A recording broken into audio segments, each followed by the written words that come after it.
Yo, what's going on, YouTube? Welcome back to J3 Entertainment. Y'all know what time it is. It's movie review time. And what movie are we reviewing today? Shang-Chi Woo! and the Legend of the Ten Rings. What's up, dog? Chilling, man. We are here. Yes. Today's a good day. It is. And we ain't talking about Ice Cube. Right. Right, yeah. I feel great right now. Man, what we just watched. I feel great. Let's get into this, man. Yeah. If you guys are new to the channel, let me break down how we like to review movies on J3 Entertainment. We like to talk about the good. We like to talk about the bad. And then we break down our favorite scenes, and then we give a grade on it. Woo! Yes. And we also spoil the movies. So if you haven't seen it, put it in your save to later archives. Come back and join us on this journey. Before you leave, though, go ahead and push that subscribe button so you'll remember. Facts. Thumbs up the video. Hit the and share it. And notification bell. Yes, sir. So, where we going first? Good or bad? Let's start bad. Okay, start bad. All right, y'all, listen. We're going to talk about the bad. Don't base the review off the bad. All right. Yeah. Right. Yeah, seriously. There's some good coming your way. Yeah, don't worry. And we do this so we can get the bad out the way. So, first I want to say, I do think that there was a lack of Mandarin in this movie due to the context of not being in the present as much. Yeah. It feels like he just shows up in the third act. Granted, he's in the movie, but it's a lot of flashbacks and like introduction montages. And I felt like we should have followed the Mandarin just as much as we were following the son. Yeah. I think it should have been an equal balance. That way it would have felt more nuanced, because it felt like they were trying to force the Shang-Chi character on us. And I felt like the father was the gateway in to everything that was happening. Granted, these are his children. Yeah. And I felt like it should have been an equal balance of us following the Mandarin, because that's who we really came to see just as much as Shang-Chi. But I felt like there was less of him. Yeah, I feel that 100%. I have a bad, and it has to go, it basically revolves around that. I didn't like the fact that they killed the Mandarin off.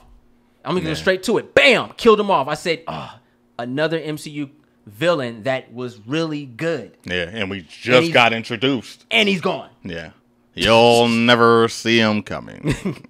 Ever again. And I was like, why? Yeah. Like, I get the scene. I love the scene. Yeah. But I didn't want that ending. Yeah. You know what I'm saying? It was too early. Too early. That's one of my bads. I will also say that there were certain points in the movie where the script kind of feels a little lackluster and forced, and some of the scenes that I was reading didn't feel in context with some of the culture that was going on. Yeah. Like they had to bring in some filler to keep the movie going. Granted, I like the filler, but you could tell like certain things was out of place.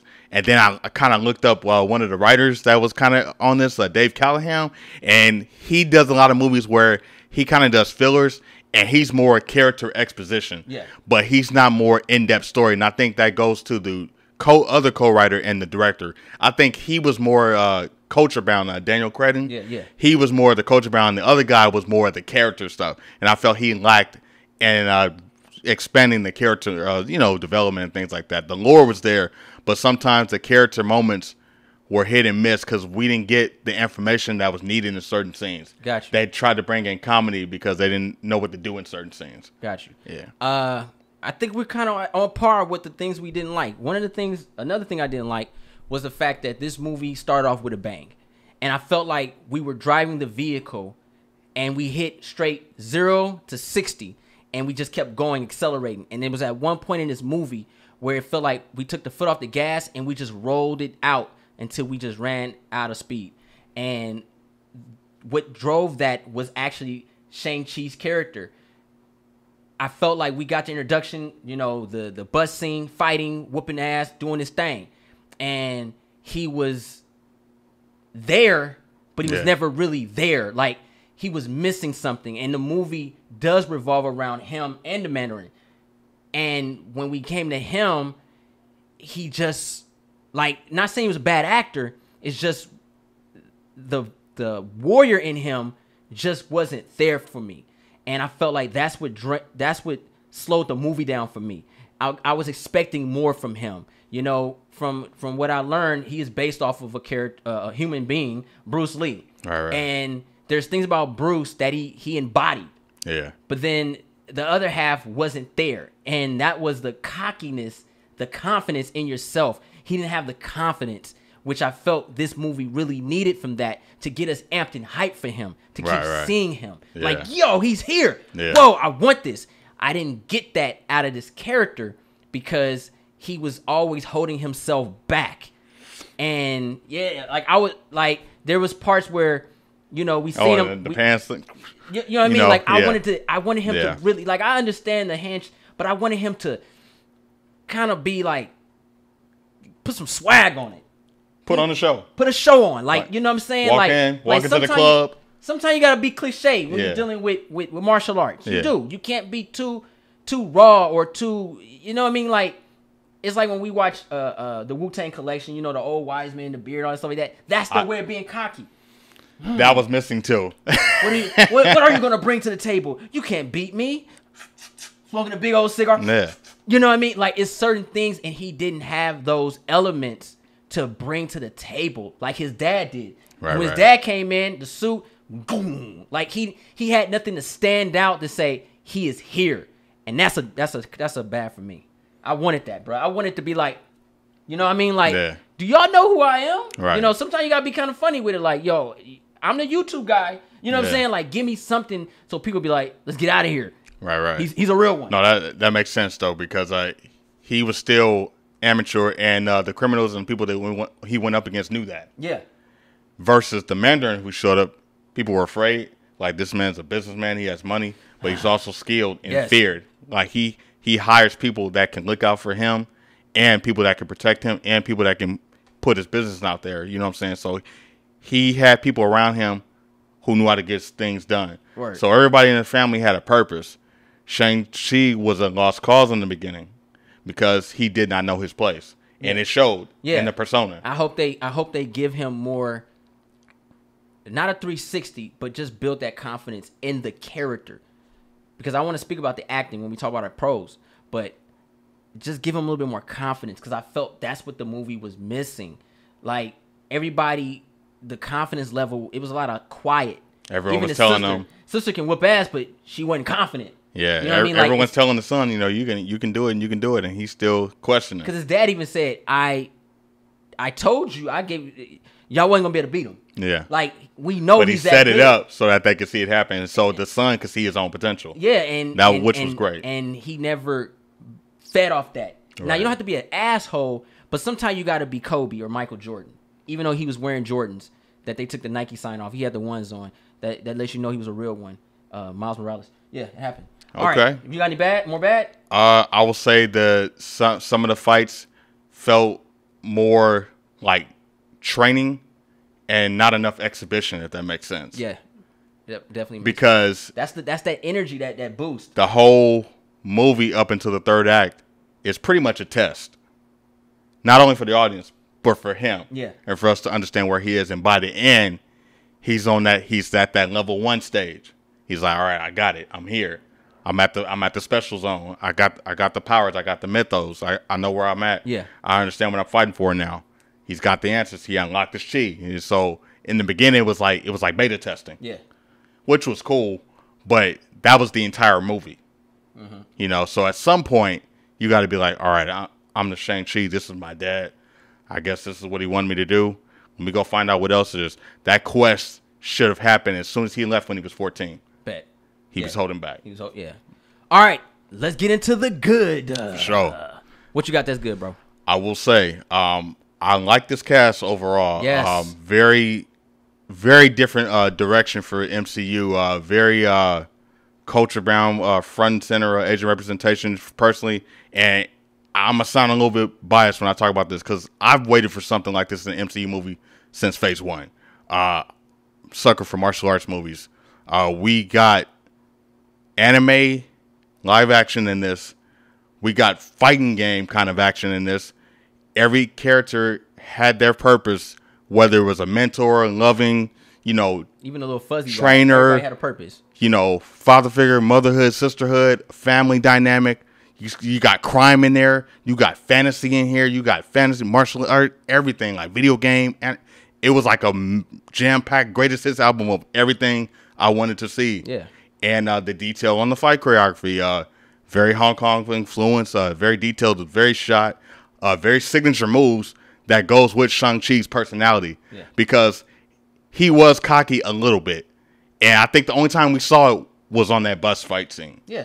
and very detailed. And that was a lot of stuff that you would see in Jackie Chan movies. Granted, the fight choreographer, the late Brad Allen, man, rest in peace and thank you, because you elevated this movie just with that kind of storytelling. And I think that was something new, not only for American audiences. I think this was new for something for MCU fans to open their eyes to other culture-bound genre films. This thing had it all. It was like a mixtape. I would say one of my pros or a good is we kind of neck to neck with this. It's what they opened up. I love the fact that this movie made me feel like a detective. It made me feel like I was part of the film. I'm sitting there trying to figure out things while I watch this movie because it hits you with, it goes all the way back. We thought it was going to go back to Iron Man 3, but it goes all the way back to 96. Right. And even past that. Yeah. We're trying to figure out where the rings came from. And then we're trying to figure out what happened. And then why is Wong here? And then why is Abomination here? And then who's that dragon? And then what's going on? And it just, I like movies that keep you on your toes. Yeah. It did keep you on your toes. I give you that. It gave you, and it didn't disappoint you. Like, oh, really? Yeah. It didn't have that type of ending. I mean, kind of like Madeline passing away or whatever, but, dying, but I understood it. Right. But I love the fact that I was able to I was engaged in the movie. Like, I was on the adventure with them. The character, Katie, Awkwafina's character, she was us. You know what I'm saying? Yeah, and the way they handled her was really cool because she was there. Like, that's what I would do if it was my friend for 10 years. Like, yo, I'm rolling with you now, man. Yeah. We rolling with us. I'm rolling with you, The voice bro. of reason. You know what I'm saying? Confident, supporter, best friend. Like, they work together. They're pretty much family at this point. And I was embodied by that. That was the perfect way of, like, how they did Batman and Robin. Right. They brought Robin in so you can be, or Bucky. Let's use this as Marvel. Bucky and Cap. Yeah. Bucky was the character, so you can be there with Cap. Right. And she was our entrance to that character. And I really like that. I really like the journey that we got in this movie. They lived the traditional lifestyle. The Asian culture is very bound by tradition, and that's shown throughout this movie. Yeah. I like how they showed how they deal with family dynamics and decision making, and how they go about, their disputes, whether they agree or disagree or something. It was the little smaller, quieter moments that I really enjoyed too. Yes. Like how they interact as a family, how they were having breakfast and things like that. The way they work in a work environment, the way they work when things get hectic and things go down as far as like stakes, the way that they get themselves out of a situation, how they joke before something bad happens, the way they embrace their history and their culture. We saw all these things through Katie and through Shang-Chi, even though he already had these skills and stuff like that. It was cool to see him relearn everything and then get discovered again as he goes on this journey, due to the letter that he got. So I got this exploration feel of like MCU giving us a modern day international movie. It felt like a foreign film. Yeah. And I love that we even got subtitles in this movie. I know people are like, I was about to say that. I know people are like, what do you mean? Like, I think it's something else now. It's something special about seeing that, because I forgot that this was an MCU movie. I felt like I was watching a foreign Hong Kong movie, man. Yeah. And I like that because I'm not a stranger to subtitles. Yeah. So it was cool to see. And I know that they understood that it could have been like a tough choice to make. So they transitioned back and forth from American English accent to Chinese, and I thought that was dope because that happens in a lot of action movies. Because Katie couldn't speak Chinese, and right. It worked. I would say a good for me. Then we're gonna move to the scenes. A good for me is the music. The score was dope. Them cellos. When I tell you, when that stuff hit and you heard that cello, I felt it. I felt the father-son relationship when that cello. I'm like, yo, I'm there. I'm feeling it, and the acting was on point. Shout out to this team. Everybody shine. I saw nothing where it was like, ugh, this is bad. Yeah. The whole squad clicked. I loved it. I loved all of that, man. No, I'm with you on the composer, man. Joe P. West, man, did his thing. Gave us a traditional culture. Gave us very Asian influence vibes. We got flutes, violins, cellos. Like, it went with the action. It went with the drama. And it wasn't oversaturated. Not to cut you off. It wasn't oversaturated with the Asian culture. Right. Sometimes they got to play like the old ancient instruments. It was modern. It was modern, but it really worked. And then put beats on it too. Like, it was really great. A nice modern spin to it, but very traditional. The music had a very strong rhythm to it. Yeah. And even like when the slower moments were going, it was still uplifting and powerful. And then when the action happened, it was powerful. So it seemed like everybody had their themes, and then the movie as a whole had a theme. Like, so even the environment and the scenes and the background stuff had their own themes too. Yeah. Like, it started to change. Like, the music would change, and then the different type of movie we were watching changed. Like, it was fantasy by the end. Mm-hmm. And in the beginning, it was Enter the Dragon. Yeah. And then in the middle, it was like a drama comedy. You know what I mean? Most def. Yeah. Let's get into a scene. We can talk. You got a bad scene? Let me see. Oh, well, not a bad scene, but I wanted more out of a scene. I'll say that. Go ahead. So it was a good scene, but I'm all for using my imagination. But this was the scene where I wanted to see the mom put in work before she got taken out. I felt like that was something. Needed that, bro. I felt like that was an important determination for Shang-Chi to understand his place. Real life. Yeah, so he witnessed it, Yeah. and I wish the audience got to witness it too, so that we understand the realness and the genius that the mother was. Yes. Because she's the reason that the Mandarin became who he is after she died. Well, so he I went felt back like, to who he was. Yeah. I think we should have also gave her some screen time too. But that was a scene that the audience needed. Yeah, we need to see her get bodied, like 100%. She and had to take go. everyone out. Yeah. At this, that needed to be seen, because in my mind I was like, "Oh my God, I know this fight is incredible. I wish I could have saw it." Yeah, she was Yeah. really putting in some work. Blu-ray, I know what's up. Blu-ray though. Yeah. I would say a dislike scene for me was the final act when the Mandarin came with his squad versus the village. I felt like we needed more out of that group. I felt like we needed to see more fight scene, and then they went straight to Montage. I need to see the Warriors, Yeah. and I wanted to see it where it's like the Mandarin team came and started bodying them, but they've been fighting for 1,000 years. They've been fighting for these years. They should have wrecked their stuff. Right? And you know this what is I'm where saying? the kung fu cliches come in, like you said. I wanted to see the grain of rice in the bucket. Yeah, like Balancing the 2 buckets of water, walking through the sticks and stuff. yeah, I felt like we needed Yeah. more, and then they went in with the interdimensional beings, and it took away from what we got. We got to work together now. Yes, we do. Like, I was like, okay, here we go with that mess. But for the most part, that's a dislike of the scene. What you got that you like scene? I like the first 15, 20 minutes of this movie. That was a hell of an introduction. Yes, it was. Just as good as Straight Outta Compton. You got to see. It's not a stranger to me though, but for the new guys, they got to experience the greatness of legend Tony Leung. Yeah. Him setting up the foundation and narrative of the movie was really heartwarming. It was really epic. It was dramatic, and it was beautiful. Like, you got to see what love will do to a man of a strong woman that was next to him, and how he went into this mythical forest and they were fighting side by side. But it wasn't like a life or death thing. It was a connection. Yeah, it was like, yo, like martial arts brought them together. Yep. And it was fire. And then we got this Crouching Tiger, Hidden Dragon opening. Yes. And I'm sitting there going, "Oh my God, this is a Marvel Studios movie. We're getting this." And he laid eyes on her, and then she laid eyes back on him, and it was like love at first sight.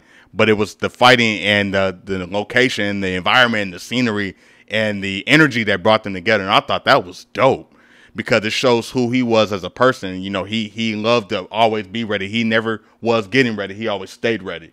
And that was one thing I liked about the Mandarin, because he was always in survival mode. Even when he was a husband and a father, he was always in survival mode. And that is how a businessman boss is. Yes, most definitely, because he has to be like that. If you're not like that, then your family will die. And I love that in this opening 15, 20 minutes, that was the only time and the only first time we saw him in this vulnerable state. Yeah. Is when his wife was alive. And he said, never again. Never again. I thought that was a great scene. My favorite scene in the whole movie is a very split-second scene what has to do with the Mandarin, and that's when he ends up going into his wife's village, and the old elder says something to him, and he says, "Watch your mouth, young man." I was like, bruh. Because he ain't lying. God. This is a 1,000-year-old being sitting around here, bruh. That was the most bossed up. I haven't seen that since Martin, when he told Cole, "Sit your $5 ass down before I make change." Nino Brown. Yeah. Bruh. Shout out. And that was so gangster, man. And them cameos, epic cameos. So gangster, man. Like, yo, I was fire. That right there. And it's like that's what set it off. And I was expecting so much more after that. Like, sit your $5 down before I make change. That's what he told that old. That was an old guy. Yeah. But Mandarin didn't look old. That's why I was like, man, why do you have to kill him out, man? I wanted more from him, man. It's like how they did Killmonger, man. You got these good characters, bro, and you just not. I wonder what if that happens. Who knows? Man, that's funny you mentioned that scene, too. Shout out to the cameos in this movie, too. That was crazy. The dad, husband from Kung Fu Hustle, that was pretty cool to see him in there. And he kind of played a similar role, just an older man. And that was really funny, though. But I like the homages there. And then the guy from Martial Club on YouTube, he played a really cool scene. He was straight out of a anime fighting game. Hey, I liked his on-screen presence. He had some dope scenes. He was getting it. He was definitely getting it. Andy, I see you, bro. This was tight. Let's go ahead and give this movie a grade, man. Shang-Chi, Legends of the Ten Rings.